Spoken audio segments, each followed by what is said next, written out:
अस्सलामुअलैकुम, कैसे हो दोस्तों। उम्मीद करते हैं सब भाई ठीक होंगे। मैं भी ठीक हूँ अल्लाह के फजल करम से।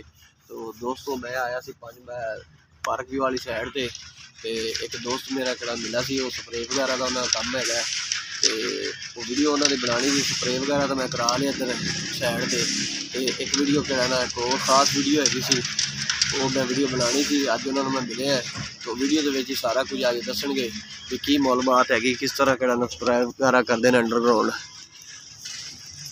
जी अस्सलाम वालेकुम अली भाई, की हाल है? जी बिल्कुल ठीक ठाक, आप सुनाएं? शुक्र अल्लाह का ठीक है। अच्छा जी, मैं वीडियो तो पहले दस चुका भी इन्हों का स्प्रे वगैरह का काम है, लेकिन स्प्रे पहले किहड़ा ना कराते सी ओपन बुनियादा वगैरह विच, ते इन्होंने एक नवीं टकील कढ़ी है तो वो किहड़ा ना तुहानूं अज सारे वीडियो दोस्तों सारे वीडियो शेयर करने है भी वीडियो किहड़ी कौन सी हैगी है। यह फिल्टर है सर जी, अंडरग्राउंड किहड़ा ना वायरिंग होंदी है जो जिस टाइम असीं किहड़ा ना रोड़ी वगैरह पाने हैं ना तो रोड़ी दे विच किहड़ा ने मिक्स करते अंडरग्राउंड कर देंगे फिटिंग।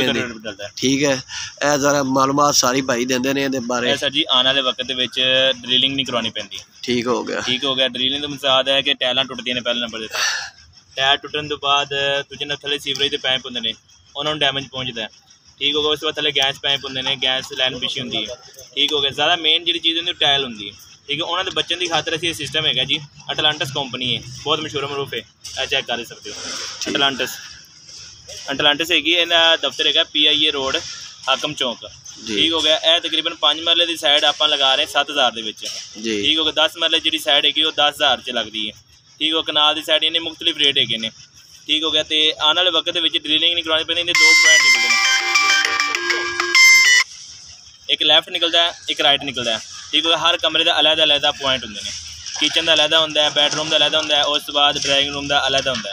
ठीक हो गया, 3 पॉइंट निकलते हैं, 5 मरले 3 पॉइंट, 10 मरले 4-5 पॉइंट निकले आते हैं जी। तो